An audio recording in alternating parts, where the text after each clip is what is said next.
आगे बढ़ेंगे। आज की एक बड़ी खबर, भारत एक सेकुलर देश है, आप सभी जानते हैं, और धर्मनिरपेक्षता की सबसे सरल परिभाषा ये कहती है कि भाई किसी भी समुदाय या व्यक्ति के धार्मिक मामलों में सरकार का कोई दखल नहीं होना चाहिए। लेकिन इस पैमाने पर भारत की धर्मनिरपेक्षता कई बार कटघरे में खड़ी हो जाती है, और वो इसलिए क्योंकि भारत के जिन मंदिरों में लोग दुख, दर्द और परेशानियों से मुक्ति की कामना के साथ जाते हैं, वो मंदिर आजादी के बाद 76 साल बाद भी सरकारी नियंत्रण से मुक्त नहीं हो पाए। ये बहुत बड़ा विषय है, बहुत गंभीर विषय है, बहुत बड़ी लड़ाई है फ्री टेम्पल्स को लेकर कि मंदिरों पर सरकारी नियंत्रण उसको खत्म किया जाए, मंदिर मांगे आजादी। बल्कि आप जानते हैं भारत में मस्जिदों और चर्चों पर सरकार का ऐसा कोई नियंत्रण नहीं है। इस तरह का मंदिरों पर नियंत्रण है। आपको सुनकर हैरानगी होगी, लेकिन ये बात बिल्कुल सच है। देश के कई ऐसे बड़े बड़े मंदिर हैं जिनमें आप जाते तो खुद को बंधनों से मुक्त करने की कामना के साथ हैं, लेकिन वो मंदिर खुद मुक्त नहीं है। भारत के हजारों लाखों मंदिर आजादी मांग रहे हैं, बहुत बड़ा विषय है। लेकिन ऐसा लगता है कि एक धर्मनिरपेक्ष देश में मंदिरों की आजादी की तपस्या का ना कोई अंत नहीं। हालांकि इस दिशा में मध्य प्रदेश की सरकार ने एक बहुत महत्वपूर्ण कदम उठाया है।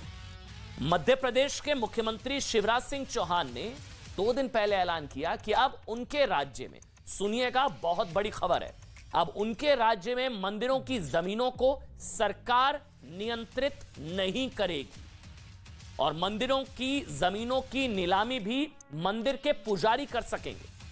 पहले ये अधिकार सिर्फ जिला अधिकारी के पास होता था। ये एक क्रांतिकारी फैसला आप कह सकते हैं फ्री टेम्पल्स मुहिम के तहत। शिवराज सिंह चौहान ने शनिवार को भोपाल में परशुराम जयंती के मौके पर ये बातें कही हैं। साथ ही उन्होंने ये भी कहा कि जो मंदिर ट्रस्ट के अंतर्गत चलते हैं उनके पुजारियों को मानदेय यानी कि तनख्वाह देने की भी व्यवस्था की जाएगी। और साथ ही जिस कथा कार्यक्रम में शिवराज सिंह चौहान ने ये घोषणा की, उसमें बागेश्वर धाम के महंत धीरेन्द्र शास्त्री भी मौजूद थे। कोई भी मंदिर की गतिविधियों को नियंत्रित नहीं करेगी और इसलिए जितनी जमीन मंदिरों के नाम है उनको कलेक्टर नीलाम नहीं करेंगे, उनको पुजारी ही नीलाम करेंगे। बोलिए धर्म की।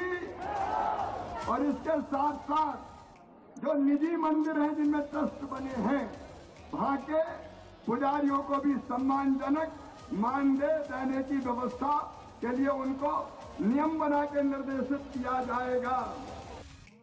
अब सोचिए, मध्य प्रदेश सरकार ने तो इस दिशा में पहल कर दी है, लेकिन लड़ाई बहुत बड़ी है कि सिर्फ मंदिरों पर ही सरकारी नियंत्रण क्यों, या मंदिरों पर सरकारी नियंत्रण कब तक। लेकिन भारत में आज भी ऐसे हजारों मंदिर हैं जिन पर सरकारों का नियंत्रण है और चर्चिस पर नहीं है, मदरसों पर या मस्जिदों पर नहीं है। मंदिरों पर सरकार नियंत्रण की जंजीरों का आधार है 96 साल पहले अंग्रेजों के जमाने में आया एक कानून, Hindu religious and charitable endowments act.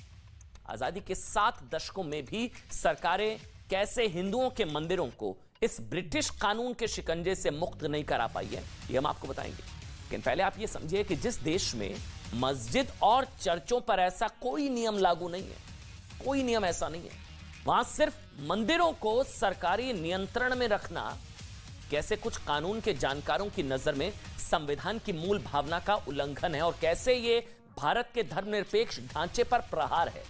इससे पहले इस संदर्भ में आज से ठीक 50 साल पहले आए सुप्रीम कोर्ट के इस ऐतिहासिक फैसले का जिक्र हम आपके साथ जरूर करना चाहते हैं ताकि बात जो है वो क्लियर हो जाए। समझिएगा बहुत ध्यान से।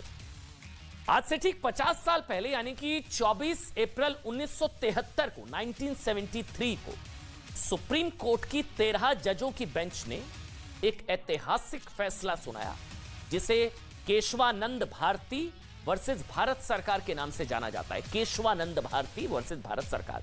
इसने इंदिरा गांधी की सरकार की नींव हिला दी थी। इंदिरा गांधी के लिए इतना बड़ा झटका था कि 2 साल बाद उन्होंने भारत में आपातकाल लगा दिया था। आज तक सुप्रीम कोर्ट की इतनी बड़ी बेंच, 13 जजों की सोच की इतनी बड़ी बेंच ने कभी किसी मामले की सुनवाई नहीं की थी। मामला क्या था वो सुनिएगा। मामला यह था कि 1973 में केरल सरकार ने भूमि सुधारों के लिए 2 कानून बनाए। इन कानूनों के जरिए सरकार मठों की संपत्ति को जब्त करना चाहती थी, यानी कि अपने नियंत्रण में लेना चाहती थी। अब जैसे ही इडनीर मठ के मुखिया केशवानंद भारती को इसकी जानकारी मिली, वो सरकार के खिलाफ कोर्ट पहुंच गए। केशवानंद भारती ने कहा कि संविधान का अनुच्छेद 26 हमें धर्म के प्रचार के लिए संस्था बनाने का अधिकार देता है। ऐसे में सरकार ने इन संस्थाओं की संपत्ति जब्त के लिए जो कानून बनाए वो गैर संवैधानिक है, संविधान के खिलाफ है।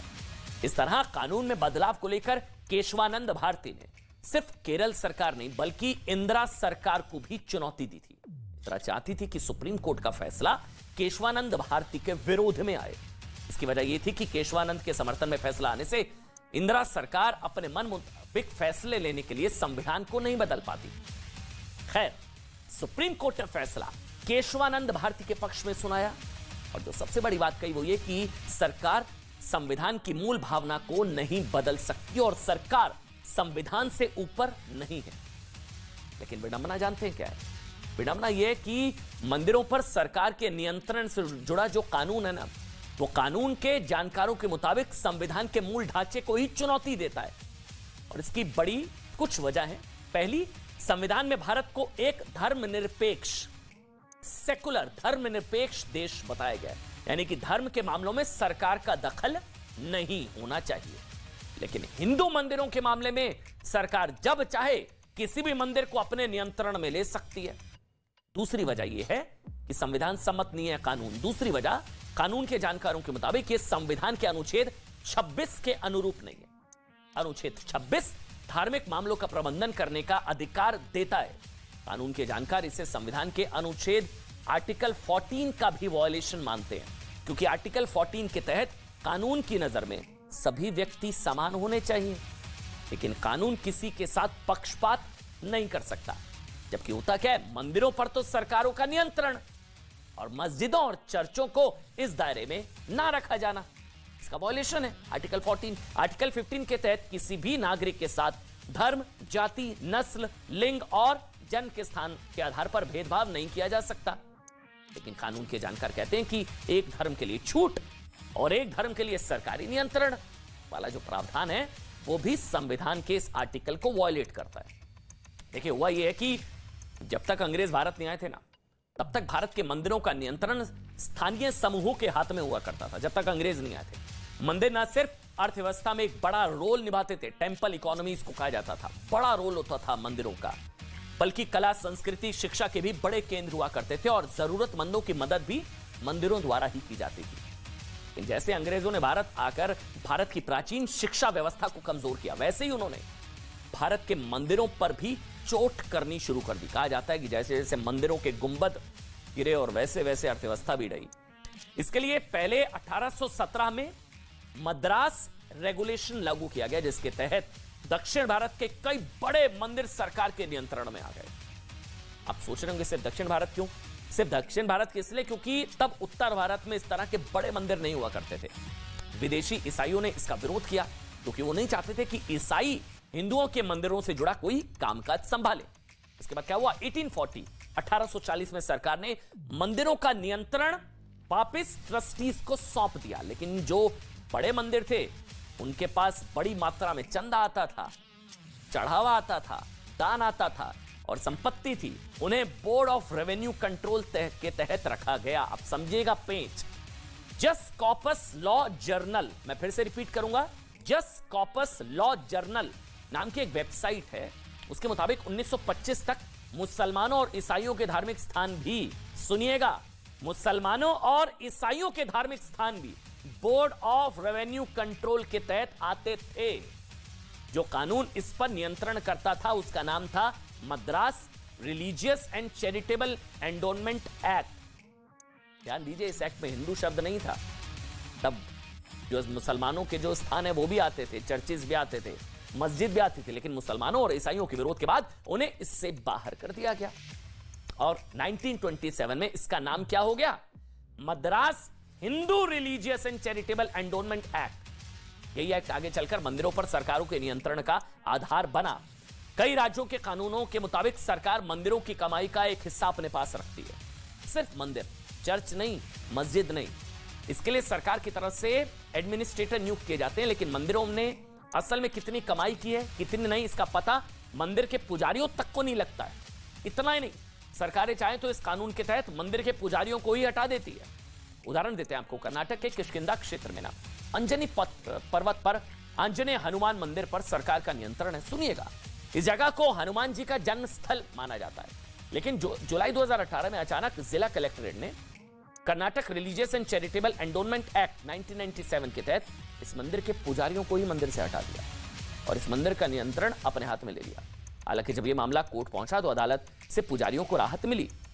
अब मजे की बात सुनिएगा, आप बहुत हैरान हो जाएंगे। आज सरकारों पर यह आरोप लगते हैं कि वो सिर्फ उन मंदिरों को अपने नियंत्रण में लेती है जो मोटी कमाई करते हैं, जिन्हें भक्तों से अच्छा खासा चढ़ावा आता है, जबकि जो मंदिर बुरी अवस्था में है, जीर्ण शीर्ण अवस्था में है, उनमें सरकारों की कोई खास दिलचस्पी नहीं होती। मंदिरों पर नियंत्रण किया जाता है मिसमैनेजमेंट के आरोप लगाकर, ये कहकर कि भाई मैनेजमेंट ठीक नहीं हो रहा, करप्शन को रोकने की कोशिश है, इसलिए सरकार कंट्रोल करेगी। लेकिन ये कोशिश मस्जिदों और चर्चों के मामले में नहीं होती है, सेकुलरिज्म। जबकि मस्जिदों को भी तो ज़कात मिलता है, चर्चों को भी तो डोनेशन हासिल होती है, वहां करप्शन नहीं है, मंदिरों में सारा करप्शन है। एक उदाहरण से समझिए कि सरकारें कैसे सिर्फ पैसा कमा देने वाले मंदिरों पर ही नियंत्रण करती है और जीर्ण क्षीण अवस्था, मतलब जहां मंदिरों की बुरी हालत है, उन मंदिरों को उनके हाल पर छोड़ देती है। राजस्थान में एक मंदिर है जिसका नाम है सासबहू मंदिर। सुनिएगा, यह मंदिर 11वीं सदी में बना था, जिसे आक्रांताओं ने तोड़ दिया। आज तक इस मंदिर में एक मूर्ति भी विराजमान नहीं की गई है, क्योंकि इस मंदिर में सरकार को कोई कमाई नहीं है। अगर यह मंदिर हर साल लाखों की कमाई करने लगे तो संभवतः सरकार फौरन इसे अपने नियंत्रण में ले लेगी। अब सुनिएगा, बीजेपी नेता और सुप्रीम कोर्ट के वरिष्ठ वकील है ना अश्वनी उपाध्याय, इस मामले में सुप्रीम कोर्ट में एक जनहित याचिका दायर कर चुके हैं कि भाई सिर्फ मंदिरों पर ही सरकारी नियंत्रण क्यों। वो अपनी याचिका में आरोप लगाते हैं कि 2002 में कर्नाटक सरकार ने 2 लाख मंदिरों के 72 करोड़ रुपए जुटाए, लेकिन सिर्फ 10 करोड़ रुपए के मंदिरों के रखरखाव या जीर्णोद्धार के लिए लगाए। जबकि दूसरी तरफ मदरसों को सरकार की तरफ से 50 करोड़ और चर्चों को 10 करोड़ रुपए की मदद की गई। मतलब मंदिरों से कमाई कहां लुटाई, मैंने आपको बता दिया। उनके मुताबिक अकेले कर्नाटक में संसाधनों की कमी की वजह से पिछले 20 वर्षों में 50,000 से ज्यादा मंदिर बंद हो चुके हैं। मंदिरों से कमाई हो रही है, लेकिन उनके जीर्णोद्धार के लिए कोई खास व्यवस्था